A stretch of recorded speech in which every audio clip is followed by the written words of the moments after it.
मनुष्य के जीवन में बहुत से ऐसे पल आते हैं जहां पर उसे चुनाव की प्रक्रिया से गुजरना पड़ता है और यह चुनाव उसके आगे के रास्ते को निर्धारित करता है। जिंदगी जीवन में लिए गए चुनाव के सांचों में ढलती है। तो चलिए कुछ उदाहरणों से जीवन में चुनाव के महत्व को समझने का प्रयास करते हैं। मान लीजिए किसी व्यक्ति को अपने कार्य के लिए तेज ताप की आवश्यकता हो। उसके सामने एक कोयले से भरा ट्रक है और वहीं दूसरी ओर 1 किलो यूरेनियम है। अब यदि वह व्यक्ति गुणवत्ता को नजरअंदाज करके उसके आकार को ही देखे और उसके आकार के अनुसार चयन करे तो निसंदेह वो घाटे में ही रहेगा। इतिहास की उस घटना से आप परिचित ही होंगे जब भगवान श्री कृष्ण ने अर्जुन और दुर्योधन के सामने एक चुनाव रखा था। भगवान श्री कृष्ण ने कहा कि इस महाभारत के युद्ध में एक और मैं अकेला हूं, निशस्त्र खड़ा हूं और दूसरी ओर मेरी अस्त्र शस्त्र से सुसज्जित चतुरंगिनी सेना है। आप जिसका चुनाव करना चाहते हैं कर लें। आप सभी जानते हैं कि अर्जुन ने चुनाव किया भगवान श्री कृष्ण का और दुर्योधन ने चतुरंगिनी सेना पर अपने चुनाव की मोहर लगाई। और दुर्योधन को इस चुनाव का क्या परिणाम मिला हम सभी जानते हैं। बात करते हैं त्रेता युग की। एक और जहां विभीषण के चुनाव ने उन्हें मान, सम्मान, प्रतिष्ठा और ऐश्वर्य प्रदान किया, वहीं केकई के चुनाव ने उनको तिरस्कार और घृणा का पात्र बना दिया। यदि विभीषण चाहते तो अनेकों तर्कों के वशीभूत होकर भगवान श्री राम के स्थान पर रावण का चुनाव कर सकते थे, लेकिन उन्होंने ऐसा नहीं किया। उन्होंने अपने विवेक के आधार पर चयन किया। दूसरी ओर मंथरा की कूटनीति सुनकर केकई क्या कहती है, तो ही समहित न मोहि संसारा, अर्थात संसार में तुमसे बेहतर हितैषी कौन हो सकता है मंथरा। केकई अपना विवेक खो बैठी और श्री राम को छोड़कर मंथरा का चयन कर लिया। उस एक गलत चयन के परिणाम ने केकई को युगों युगों तक कलंकित कर दिया। अपने पुत्र भरत का प्रेम खोया, स्वयं की नजरों में सदा के लिए गिर गई। इसीलिए हम हमेशा याद रखें कि चुनाव करते समय निर्णय का आधार तर्क नहीं अपितु विवेक होना चाहिए।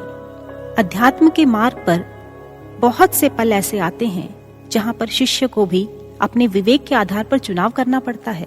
एक समय आता है जब गुरु शिष्य का चुनाव करता है और एक ऐसा समय आता है शिष्य के जीवन में जहां उसे अपने गुरु का चुनाव करना होता है।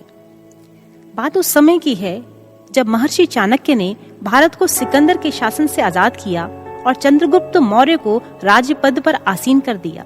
उस समय की घटना है कि चंद्रगुप्त ने एक बहुत ही सुंदर महल का निर्माण कराया। संपूर्ण सुविधाओं से परिपूर्ण उस महल को बनाने में अथाह संपत्ति लगा दी। चंद्रगुप्त महल को लेकर काफी उत्सुक था और वह अपने गुरुदेव से अनुग्रह करता है, आचार्य श्री, सर्वप्रथम आप अपने चरणों से महल को शुभ करें। शिष्य के आग्रह पर चाणक्य महल में प्रवेश करते हैं, पूरे महल को देखते हैं और उसका निरीक्षण करते हैं। चंद्रगुप्त के साथ महल से बाहर आकर खड़े होते हैं। चंद्रगुप्त इंतजार कर रहा है अपने गुरु के वचनों को श्रवण करने के लिए, लेकिन जानते हैं चाणक्य गंभीर हैं और एक गंभीर स्वर में वो चंद्रगुप्त से कहते हैं, चंद्रगुप्त, इस महल को अभी के अभी जलाकर राख कर दो। और यह कहकर चाणक्य अपनी कुटिया की ओर चले जाते हैं। चंद्रगुप्त स्तब्ध खड़ा देख रहा है, आंखें फटी हुई हैं, मुख खुला है। कहीं मैंने गलत तो नहीं सुना? इतना आलीशान महल जला दो?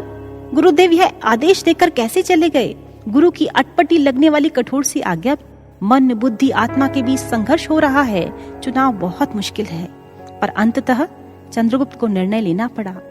2 विकल्पों में से एक का चयन करना है, मन का नहीं अपितु गुरु का। चंद्रगुप्त ने महल को जलाने का निर्देश भी दे दिया और कुछ ही मिनटों में सारा महल धू धू कर जलने लगा। आग की लपटों से जलकर वह आलीशान महल राख की ढेरी बनता चला गया। चंद्रगुप्त मायूस खड़ा देखता रहा। तभी चौंका देने वाला एक दृश्य उसके समक्ष आया। महल की राख के साथ कुछ और भी था, और जानते हैं वह क्या था? कई जली हुई इंसानों की लाशें। अब उसके मन में एक और प्रश्न उठ गया, कौन है ये लोग? महल तो पूरी तरह खाली था, फिर ये सब कहां से आए? तभी पीछे से गुरु चाणक्य की आवाज आई, चंद्रगुप्त, ये दुश्मन सेना के गुप्तचर थे जो तुम्हें मारने आए थे। चंद्रगुप्त ने प्रश्न किया, गुरुदेव, हमने तो महल में किसी को प्रवेश नहीं दिया। चाणक्य कहने लगे, चंद्रगुप्त, इस महल के जरिए दुश्मनों ने तुम्हें मारने का षड्यंत्र रचा है। महल के नीचे खुफिया सुरंग बनाई है जिसमें दुश्मनों के सैनिक छुपे हुए हैं और वो तुम पर वार करना चाहते थे। चंद्रगुप्त कहने लगा, गुरुदेव आपको ये कैसे पता चला? चाणक्य कहने लगे, जब हम महल का निरीक्षण कर रहे थे तो हमने कुछ जगहों पर चींटियों के झुंड को देखा और हम तभी समझ गए कि इस महल में कोई गुप्त सुरंग का निर्माण कर रहा है। दुश्मन इसी ताक में है कि तुम महल में आओ और तुम्हें उसी समय समाप्त कर दें। इतना सुनना था कि चंद्रगुप्त तुरंत अपने गुरुदेव के चरणों में गिर गया। मन के वशीभूत होकर किया गया चंद्रगुप्त का एक चुनाव उसे राख की ढेरी में बदल सकता था, किंतु गुरुदेव के विवेकपूर्ण निर्णय का चयन कर उसने अपने ऊपर मंडराते घातक खतरे को मिनटों में जलाकर खाक कर दिया। दुश्मन अपने ही षड्यंत्र के चंगुल का शिकार बनकर तहस नहस हो गया। ऐसे अनेकों उदाहरणों को हमने श्रवण किया जो चुनाव के महत्व पर प्रकाश डालते हैं। जैसे कि चुनाव करते समय हमें सही और गलत के पहलुओं की पहचान कैसे हो, आखिर यह सद्विवेक हमारे अंदर कैसे जागृत हो। इन सभी प्रश्नों का सज्जनों एक ही उत्तर है, हमारे जीवन में चाणक्य सदृश ब्रह्मनिष्ठ गुरु का पदार्पण हो, भगवान श्री कृष्ण समान गुरु के हाथों में हमारे जीवन रथ का संचालन हो।